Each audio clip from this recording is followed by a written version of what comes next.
இது மகிமை நேரம். ஆண்டவராகிய இயேசு கிறிஸ்துவின் ஈடு இணையற்ற நாமத்தில் மகிமை நேர நிகழ்ச்சிக்கு உங்களை அன்புடன் வரவேற்கிறேன். இந்த நாட்கள்ல நம்ம தியானித்து வருகிறோம் எதை குறித்து அப்படின்னா, ஆண்டவராகிய இயேசு கிறிஸ்து சிலுவையில நிறைவேற்றின பலிகளை குறித்து தான் நம்ம தியானித்து வருகிறோம். பாவ நிவாரண பலியாக அவர் தன்னை ஒப்பு கொடுத்தார் அப்படின்றத பார்த்தோம். குற்ற நிவாரண பலியானார் அப்படின்றத பார்த்தோம். ஆண்டவராகிய இயேசு கிறிஸ்து நமக்காக சமாதான பலியானார் அப்படின்றத நம்ம பார்த்தோம். இந்த நாள்ல 4வது வார்த்தையை நம்ம தியானிக்க போறோம். அதுல என்ன சொல்லப்பட்டிருக்கிறது?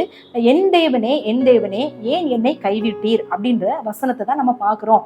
ஆண்டவராகிய இயேசு கிறிஸ்து என் தேவனே ஏன் என்னை கைவிட்டீர் என்று சொல்லுறதற்கான காரணம் என்ன? அவர் எப்பவும் பிதாவை எப்படி பிதாவுக்கு அடுத்தவைகளை இருக்கிறேன் அப்படின்னு சொல்லி அவங்க அம்மா அப்பாட்டெல்லாம் சொன்னாரு. 12 வயதிலே பிதாவுக்கு அடுத்தவைகளை நான் செய்யணும் அப்படின்றத நீங்க அறியீர்களா அப்படின்னு சொன்னாரு. நானும் என் பிதாவும் ஒன்றாய் இருக்கிறோம் அப்படின்னு சொன்னாரு. முதலாவது வார்த்தையில கூட பிதாவே இவர்களுக்கு மன்னியும் அப்படின்னு சொன்னாரு. பிதாவுக்கும் அவருக்குள்ள உறவு எப்போதுமே அவங்க 2 பேருமே சேர்ந்து காணப்பட்டவர்களா இருந்தாங்க. ஆனா இந்த நேரத்துல ஆண்டவராகிய இயேசு கிறிஸ்து சொல்றாரு, என் தேவனே ஏன் என்னை கைவிட்டீர் அப்படின்னு ஏன் சொல்லணும்?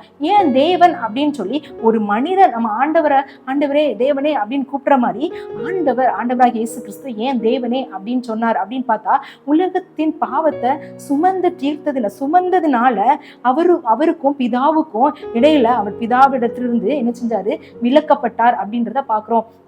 இதன் மூலமா அவர் எந்த பலிய அவர் நிறைவேற்றினார் அப்படின்னு பார்த்தோம் அப்படின்னா, லேவியராகமம் 16ஆம் அதிகாரத்துல ஒரு பலி குறித்து சொல்லப்பட்டிருக்கிறது. போக்காடாய் விடப்பட்ட பலி, போக்காட்டு பலி அப்படின்றது. இங்க ஆரோனுடைய குமாரர் பரிசுத்தம் இல்லாதவர்களா தேவ சந்நிதியில போனதுனால அவங்க மறிச்சாங்க. ஆரோன் தேவ சந்நிதிக்கு போகும்போது ஆண்டவர் சொல்றாரு, நீ பரிசுத்தப்படுத்திட்டு தான் நீ போகணும் அப்படின்னு சொல்லி இந்த போக்காட்டு பலியை குறித்து சொல்றாரு.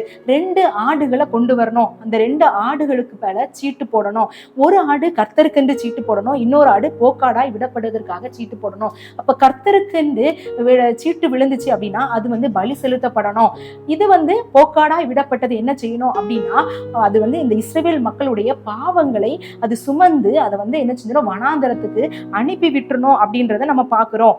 16ஆம் அதிகாரம் 10ஆம் வசனம் சொல்லப்படுகிறது. போக்காடாக விடப்பட்ட சீட்டு விழுந்த வெள்ளாட்டு கடாவை அதை கொண்டு பாவ நிவிர்த்தி உண்டாக்கவும் அதை போக்காடாக வனாந்தரத்திலே போக விடவும் கர்த்தருடைய சந்நிதி உயிரோடு நிறுத்தணும். அப்போ இதை எல்லாருடைய பாவங்களை சுமந்து தீர்க்கிற இந்த பாவ நிவிர்த்தி செய்கிற ஒரு போக்காடாக விடணும் அப்படின்றத நம்ம பாக்குறோம். 21ஆம் வசனத்துல, அதன் தலையின் மேல் ஆரோன் தன் 2 கைகளையும் வைத்து அதன் மேல் இஸ்ரவேல் புத்திரருடைய சகல அக்கிரமங்களையும் அவர்களுடைய எல்லா பாவங்களினாலும் உண்டான அவர்களுடைய சகல மீறுதல்களையும் அறிக்கையிட்டு அவைகளை வெள்ளாட்டு கடாவினுடைய தலையின் மேல் சுமத்தி அதை அதற்கான ஆள்வசமாய் வனாந்தரத்துக்கு அனுப்பிவிட கடவன்.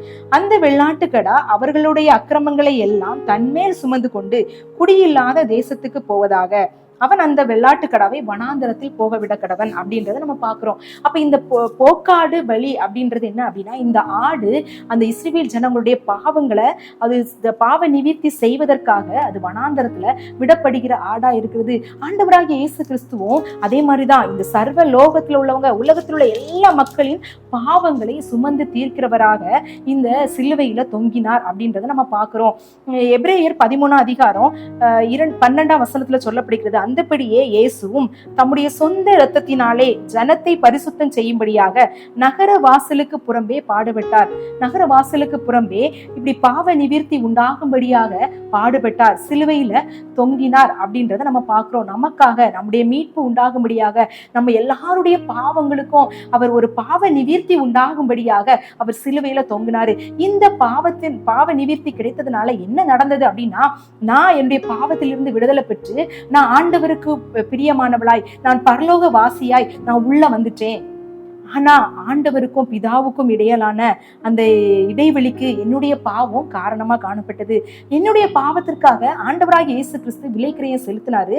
என்னுடைய பாவத்தை தன்மேல் சுமந்ததினால அவருக்கும் பிதாவுக்கும் இடையே அந்த இடைவெளி காணப்பட்டது.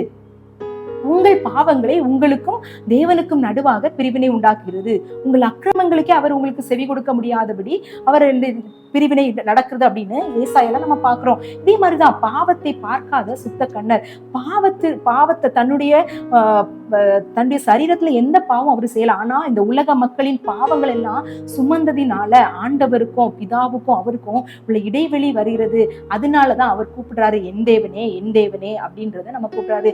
என் தேவனே அப்படின்னு பிதாவுக்கும் குமாரனுக்கும் இடைவெளி வருவதற்கான காரணம் என்ன அப்படின்னா, என்னுடைய பாவங்கள்னாலதான், நான் செய்த அக்கிரமங்களினாலதான் அவருக்கு அந்த நிலைமை உண்டானது.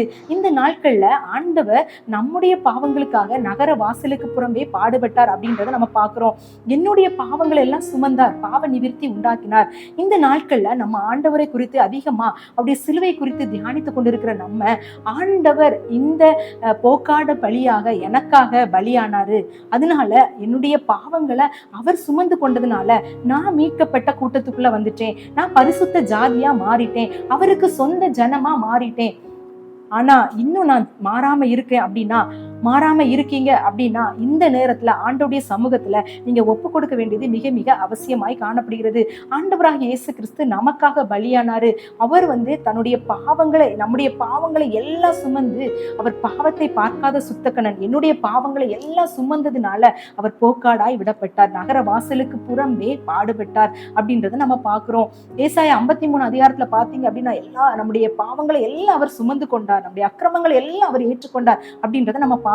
இந்த நாள்ல நம்ம ஆண்டவருடைய சமூகத்துல நம்முடைய அக்கிரமங்களை ஆண்டவர் ஏற்றுக்கொண்டதுனால இன்னும் அதிகமா நான் ஆண்டவருக்குள்ள அதிகமா நான் வைராக்கியம் பாராட்டணும், இன்னும் அதிகமா நான் ஆண்டவருக்குள்ள வரணும், இன்னும் அதிகமா நான் பரிசுத்தப்படணும் அப்படின்ற ஒரு தீர்மானத்தை எடுப்போம். ஒருவேளை இன்னும் அந்த ஆண்டவருக்குள்ள வரல, இன்னும் நான் ரட்சிக்கப்படல, என்னுடைய பாவங்கள் இன்னும் மன்னிக்கப்படல, எனக்குள்ள பாவ நிவிர்த்தி உண்டாகல அப்படின்னு நீங்க நினைச்சீங்க அப்படின்னா இந்த நேரத்துல ஆண்டவருடைய சமூகத்துல நீங்க அறிக்கையிட்டு நாங்க ஜெபிக்கும் போது ஆண்டவர் உங்களுடைய பாவங்களுக்காக அவர் கல்வாரி சிலுவையில பாவ நிவிர்த்தி ஏற்கனவே உண்டாகிட்டார். நீங்க விசுவாசிக்கும் போது அந்த பாவங்களை ஆண்டவர் உங்களுக்கு மன்னிக்க வல்லமை உள்ளவரா இருக்கிறாரு.